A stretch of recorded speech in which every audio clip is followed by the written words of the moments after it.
आप लोगों को कहा जाता है कि हमने गुरुजी के लिए वकील खड़े कर रखे हैं, 38 वकील खड़े कर रखे हैं, सुप्रीम कोर्ट के वरिष्ठ अधिवक्ता एपी सिंह जैसे वकील हमने खड़े कर रखे हैं, चंडीगढ़ हाई कोर्ट के वरिष्ठ अधिवक्ता गर्ग नरवाने वाले जैसे वकील हमने खड़े कर रखे हैं।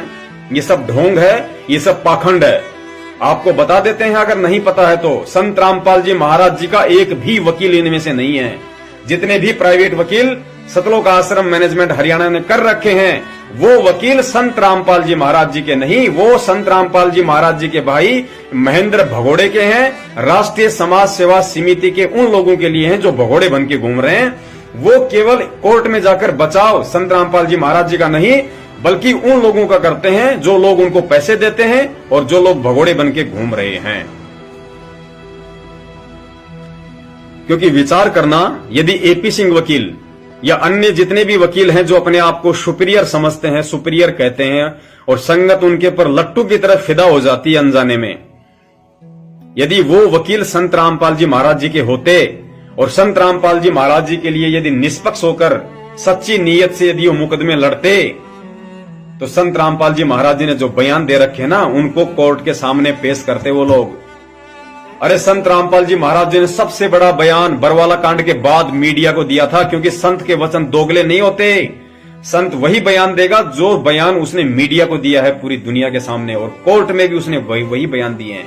हम अखबारों के कटिंग आप लोगों को भेज चुके हैं, और कुछ सबूत हमने थोड़े बहुत निकलवाए हैं बरवाला कांड के कुछ एक मुकदमों के, वो भी हम संगत में भेज चुके हैं। तो संत रामपाल जी महाराज जी ने भरी मीडिया के सामने, पूरी दुनिया के सामने कहा था अपने बयानों में कि राष्ट्रीय समाज सेवा समिति मेरी नहीं है और मुझे आश्रम के अंदर रोक के रखा हुआ था। मैं तो तारीख पे जाना चाहता था। ये लोग पंचकुला से मेरी गाड़ी को वापस घेर के ले आए, और जो लोग यहां मरे हैं उनके मरने का मुझे बड़ा अफसोस है। और ये जो जितने भी कमांडो थे काले कपड़े पहने हुए, ये मेरे नहीं, ये राष्ट्रीय समाज सेवा समिति के गुंडे थे। Self-proclaimed Godman Rampal, who is just been taken from the Panchkula Civil Hospital for interrogation and will be produced before the court at 2 o'clock, has just spoken to reporters saying he hasn't used followers as a shield.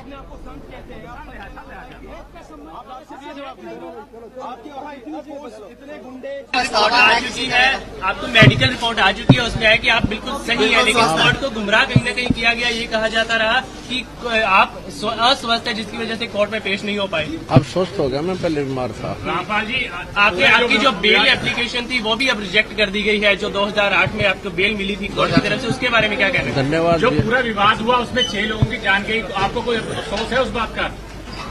बहुत अफसोस है। नहीं, जो आपने अपने अनुयायियों को ढाल बनाया और आप पीछे छुपे रहे, मैंने किसी को नहीं, वो आप सही मानते हैं? मैंने नहीं बनाया किसी को, वो अपने आप ही बन रहे थे, मुझे भी रोक रखा था। आपके ऊपर इतने इल्जाम है सर, आपके ऊपर इतने इल्जाम झूठे कैसे हैं आपके ऊपर? आपके गुंडे इतने खड़े थे वहाँ पे, हजारों आदमी हरियाणा पुलिस से। मेरे नीचे राष्ट्रीय समाज सेवा समिति नहीं तो आपकी समिति है? अरे आपकी समिति है बाबा, आप अपने आप को संत कहते हैं, आप संत कहना लायक भी है? आप आपसे भी जवाब दीजिए। आपके वहाँ इतनी फोर्स, इतने गुंडे, इतने आर्मी खड़ी है हरियाणा पुलिस के ऊपर, आप लोगों के ऊपर आपने इतना बंदी बनाए रखा है। जितने लोग आपके आश्रम से निकले हैं वो सब कह रहे हैं कि उन्होंने आपको, आपके लोगों ने उनको बंदी बनाया हुआ था। नहीं रामपाल जी, आपके लोग कह रहे हैं, आप अपने आप को संत बुलाते हैं, यू आर आपका गॉडमैन और अ कॉनमैन। और आपसे जो जिस तरीके से मीडिया को टारगेट किया गया, हथियार को सब, गॉडमैन और अ कॉनमैन। रामपाल जी, कोई बात नहीं। तो पुण्यात्माओं, और क्या बयान बाकी रह गया और क्या सुनना बाकी रह गया परमेश्वर के मुख कमल से। अब विचार करो, यदि ये जितने भी वकील हैं, यदि ये संत रामपाल जी महाराज जी के वकील हैं, और यदि होते तो ये लोग संत रामपाल जी महाराज जी के इस बयान आधार से, इस वीडियो वाले बयान के आधार से आज पूरे के पूरे सतलोक आश्रम मैनेजमेंट हरियाणा को, राष्ट्रीय समाज सेवा समिति को, और जितने भी लोग भगोड़े बन के घूम रहे हैं उनको कोर्ट में हाजिर करते। कि जब तक ये लोग कोर्ट में हाजिर नहीं हो, जब तक ये लोग पकड़े ना जाएं, तब तक ये मुकदमा आगे नहीं चलना चाहिए था। क्योंकि जब गुरुजी ने मुख्य दोषी ही सतलोक आश्रम मैनेजमेंट हरियाणा को बता दिया, तो पुण्यात्माओं फिर ये वकील क्या वहां पे झक मराने के लिए जाते हैं? ये क्यों गुरुजी के उस वीडियो वाले बयान को कोर्ट में पेश करते हैं? क्यों गुरुजी का पक्ष नहीं रखते ये लोग? क्यों ये लोग सतलोक आश्रम मैनेजमेंट हरियाणा और राष्ट्रीय समाज सेवा समिति के तलवे चाटते हैं? आज तक इन वकीलों ने एक भी शब्द जाके कोर्ट में क्यों नहीं बोला कि मेरे मुवक्किल संत रामपाल जी महाराज जी ने बरवाला कांड का दोषी राष्ट्रीय समाज सेवा समिति को बताया है, और राष्ट्रीय समाज सेवा समिति के जितने भी लोग हैं, जिन लोगों के नाम संत रामपाल जी महाराज जी ने अपने बयानों में दिए हैं, उन लोगों को कोर्ट आदेश दे कि पुलिस उन लोगों को पकड़े, उन भगोड़ों को पकड़े और कोर्ट में हाजिर करे, ताकि संत रामपाल जी महाराज जी और संत रामपाल जी महाराज जी ने जिन जिन लोगों को दोषी बनाया है इन मुकदमों में, उनका आमना सामना हो, कोर्ट में बहस हो, और फिर दूध का दूध और पानी का पानी हो जाए कि गलत कौन है और सत्य कौन है। अब बताओ, इन मैनेजमेंट वालों को इन वकीलों ने कितनी बार कोर्ट में पेश किया है, और कितनी बार इन लोगों ने कोर्ट में जाकर जजों के सामने ये बात कही है कि आप राष्ट्रीय समाज सेवा समिति वालों को क्यों नहीं पकड़वाते। जिन लोगों को आपने पीओ घोषित कर रखा है, भगोड़ा घोषित कर रखा है, जो लोग वांटेड हैं, जो बरवाला कांड के दोषी हैं, जिनके विषय में संत रामपाल जी महाराज जी ने बयान दे रखे हैं, उन लोगों को आज तक गवर्नमेंट ने और इस प्रशासन ने, इस सरकार ने क्यों नहीं पकड़ा, क्यों नहीं कोर्ट में पेश किया। ये लोग क्यों बोलेंगे ये बात? वकील कभी जिंदगी में भी ये बात नहीं बोलेंगे, क्योंकि डॉक्टर कभी नहीं चाहता कि दुनिया स्वस्थ हो जाए। वकील कभी नहीं चाहेगा कि किसी के केस का फैसला हो जाए, क्योंकि सतलोक आश्रम मैनेजमेंट हरियाणा से ही इन वकीलों की दाल रोटी चल रही है। पुण्यात्माओं, आपको एक बात बताते हैं। एक बहुत बड़ा वकील था, और इतना बड़ा वकील था कि वो बहुत सारे बड़े बड़े लोगों के मुकदमे लड़ा करता था, काफी नाम था उसका। उसने अपने बच्चे को पढ़ा लिखाकर बहुत बड़ा वकील बना दिया अपने जैसा, और वो वकील साहब रिटायरमेंट हो गए, पोते पोती हो गए उनके, बढ़िया उनके लिए सब कुछ सेट कर दिया उसने। अपने बेटे को उसने उसी कोर्ट में उसने वकील बना दिया, अपनी सारी शिक्षा दीक्षा दी उसको, अच्छा वकील बना दिया। एक दिन उसका बच्चा कोर्ट से रात को घर पे आता है, हाथ में उसके मिठाई का डब्बा था, और खुशी खुशी सीधा सीधा अपने बाप के पास गया और बोला, पिताजी पिताजी, आज यदि आप अपने पुत्र की उपलब्धि सुनेंगे तो आपका सीना चौड़ा हो जाएगा गर्व से। तो बाप ने कहा कि बेटा बता ऐसी क्या बात है। बोला, पहले आप मुंह मीठा करो। उसने एक लड्डू निकाला, पिता के हाथ में दिया, तो पिता ने कहा कि रे पहले बात तो बता क्या है, ऐसा कौन सा तीर मार के आ गया जो तेरा बाप इतना खुश हो जाएगा। तो उसके बेटे ने कहा कि पिताजी, आप सेठ हल्दीराम का पिछले 40 साल से मुकदमा लड़ रहे थे। हाँ, बोला बेटा मैं लड़ रहा था। बोला, पिताजी पिछले 40 साल से आप उस मुकदमे को नहीं सुलझा पाए, और आपका बेटा आज उस मुकदमे को सुलझा के आ गया, आज हल्दीराम के बेटों को न्याय दिलवा के आ गया। इससे बड़ी खुशी की बात और क्या होगी। मुंह मीठा करो पिताजी। तो उसके पिता ने क्या किया, वो मिठाई का डब्बा तो रखा नीचे, और एक उसके कान के नीचे लगाई खींच के, और बोला, हरामखोर,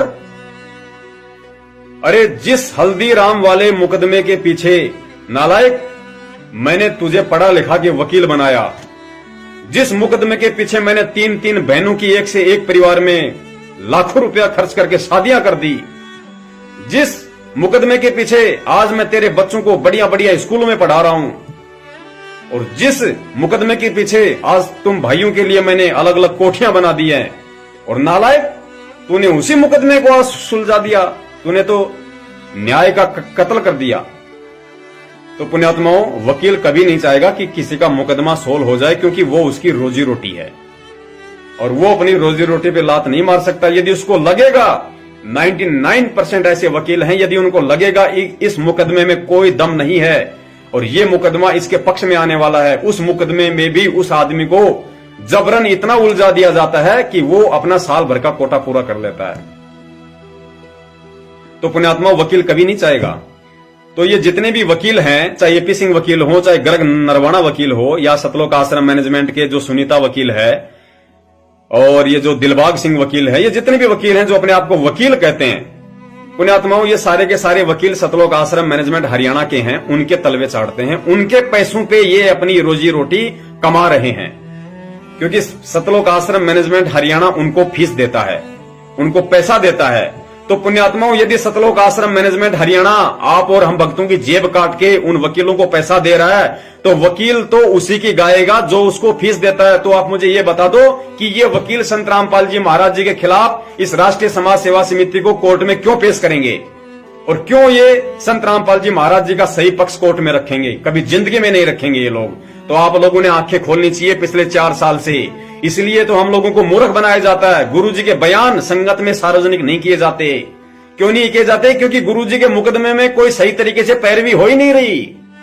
गुरुजी के मुकदमों को अटकाया जा रहा है, तारीखों पे तारीखें डलवाई जा रही हैं, क्योंकि सही तरीके से बहस होती नहीं है। और जजों के पास, कोर्ट के पास इतना टाइम नहीं होता कि वो उनकी गहनता से जांच करे, क्योंकि जजों का दिमाग तो वैसे ही भरा होता है। करोड़ों केस पेंडिंग चल रहे हैं हिंदुस्तान की जुडिशरी में, न्यायपालिका में। संत रामपाल जी महाराज जी आपके लिए भगवान होंगे, हमारे लिए परमात्मा होंगे। जजों के लिए परमात्मा नहीं है, उनके लिए वे एक मुजरिम है, एक सजा याफ्ता कैदी हैं, और वो उनको उसी दृष्टि से देखते हैं जिस दृष्टि से वो एक अन्य सामान्य नागरिक को देखते हैं। तो आप और हमारे को मूर्ख बना के, हमारे कंधे पर बंदूक रखकर, हमारे से ही पैसा लेकर, हमारे से दान लेकर, हमारे से पैसा लेकर, वही दान का पैसा गुरुजी के खिलाफ यूज किया जा रहा है इन वकीलों को देकर, क्योंकि ये वकील गुरुजी के खिलाफ काम कर रहे हैं। तो पुण्यात्मो, आपका दान आपके ही गुरु के खिलाफ यूज में हो रहा है, तो हमसे बड़ा गुरुद्रोही और कौन होगा? इसलिए ये लोग गुरुजी के बयान संगत में पारित नहीं करते, क्योंकि अगर बयान संगत में भेज देंगे तो संगत को मालूम पड़ जाएगा कि इन वकीलों ने आज तक किया क्या है। आप लोगों को मूर्ख बना दिया जाता है। फला दिन गुरुजी की इशार में तारीख है, आप लोग वहां पे सज धज के, वहां पे मतलब बनाजी बन के आप वहां चले जाते हो। आपको पता ही नहीं गुरुजी का कौन से केस में तारीख है, और जिस केस में गुरुजी की तारीख है उस केस में क्या हो रहा है, उस केस में कौन वकील है, उस केस में कब से बहस चल रही है, उस केस में क्या रिजल्ट आता है, आज के मुकदमे में क्या हुआ, आपको कुछ नहीं बताया जाता। आपको अगर बताया जाता है तो 2 बजे बताया जाता है कि गुरुजी की तारीख हो चुकी है, अब सब अपने घर जा सकते हो। और आप लोग अपना बोरिया बिस्तर बांध के गधे की तरह जाते हो और सुअर की तरह वहां से वापस आ जाते हो। इससे ज्यादा आप लोगों को कोई मतलब नहीं है, ना है आपको बताया जाता है और ना आप लोगों की पूछने की हिम्मत है। आप पूछ ही नहीं सकते आप किसी से, और पूछ के देख लो आप लोग, मालूम पड़ जाएगा कि पूछना क्या होता है। या तो घर पे आके आपकी रीढ़ की हड्डी तोड़ के जाएंगे दास की तरह, या आपको गुरुद्रोही घोषित कर दिया जाएगा। 2 ही काम होंगे आपके साथ अगर आपने सच्चाई के खिलाफ आवाज उठाई तो। इसलिए दास निवेदन करता है इस मूर्ख संगत से कि अंधकार में जीते रहो, अंधकार में जीते रहो, अंधेरे में तीर मारते रहो, इशार तारीखों पे जाते रहो, मैनेजमेंट को दान देते रहो, गुरुजी को बदनाम करते रहो। सच्चाई के लिए आवाज मत उठा देना, वरना तुम गुरुद्रोही हो जाओगे दास की तरह। हाँ, और गुरुद्रोही हो गए तो सतलोक नहीं जा पाओगे, फिर तुम्हारा तो मिशन रुक जाएगा, मानव जीवन तुम्हारा बर्बाद हो जाएगा, तुम्हारी भक्ति बर्बाद हो जाएगी अगर तुमने सत्य बोल दिया तो।